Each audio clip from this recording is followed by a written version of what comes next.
#AskDrJohnWatson type చేసి మీ questions అడగండి, తప్పకుండా రిప్లై చేస్తాను. Venkata Sai, sir after hair transplant 1 year తర్వాత can I apply home made hair oils and home made hair mask like aloe vera gel? Hair transplantation జరిగిన తర్వాత మొదటి 5 days చాలా జాగ్రత్తగా కాపాడుకోవాలి. ఎందుకంటే ఆ టైంలో ఇన్ఫెక్షన్ వచ్చే ఛాన్స్ ఉంటుంది. ఆ టైంలో పొరపాటున చెయ్యి తగిలినా లేదా మీరు పొరపాటున బనియన్ లాంటివి కానీ టీషర్ట్ లాంటివి కానీ వేసుకుంటున్నా అవి తగిలినప్పుడు హెయిర్ గ్రాఫ్ట్స్ అనేటువంటివి డిస్లాడ్జ్ అయిపోయే ఛాన్స్ ఉంది. సో ఈ పీరియడ్లో హెయిర్ గ్రాఫ్ట్స్ని చాలా జాగ్రత్తగా కాపాడుకోవాలి. మెడికేషన్ ప్రాపర్గా తీసుకోవాలి, ఇన్స్ట్రక్షన్ ప్రాపర్గా ఫాలో అవ్వాలి.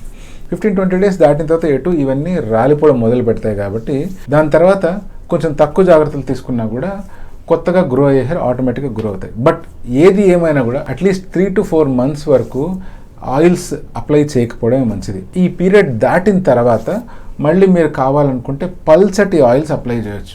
పల్చటి ఆయిల్స్ అంటే పారాచూట్ లైట్ కావచ్చు, లేకపోతే ఆయిల్స్ ఏవైతే నాన్ కొమెడోజెనిక్ ఉంటాయో. కొమెడోజెనిక్ అంటే ఏ ఆయిల్స్ అయితే థిక్గా ఉండి మన స్కాల్ప్ మీద ఉండే పోర్స్ని బ్లాక్ చేస్తాయో అలా బ్లాక్ చేయడం వల్ల కొమెడోన్స్ క్రియేట్ అయ్యే ఛాన్స్ ఉంది.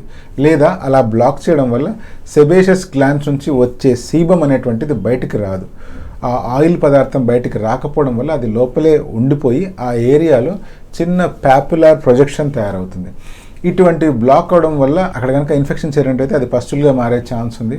ఒకవేళ విపరీతమైన ఆయిల్ ప్రొడక్షన్ ఉండి అది బ్లాక్ అలాగే ఉంది అంటే సెబోరిక్ డర్మటైటిస్ కూడా దారితీసే అవకాశం ఉంది. సో అందుకనే థిక్ ఆయిల్ కాకుండా పల్చటి ఆయిల్స్ వాడడం మంచిది. వాడమని పర్మిషన్ ఉంది కదా అని చెప్పి ప్రతిరోజు ఆయిల్ అప్లై చేయాల్సిన అవసరం లేదు. వారానికి ఒక్కసారి అప్లై చేయండి.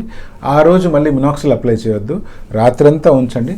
నెక్స్ట్ డే మార్నింగ్ ఆయిల్ అంతా పూర్తిగా పోయేలాగా రిన్స్ చేయండి. తర్వాత ఒకవేళ స్కాల్ప్ డ్రై అనిపించింది అంటే అలోవెరా జెల్ అప్పుడప్పుడు అప్లై చేసుకోవడంలో ఎటువంటి తప్పు లేదు. ఇనీషియల్ 3 to 4 months మాత్రం ఎటువంటి ఎక్స్పెరిమెంట్స్ చేయొద్దు. మీ డాక్టర్ చెప్పినట్టు ఫాలో అవ్వండి.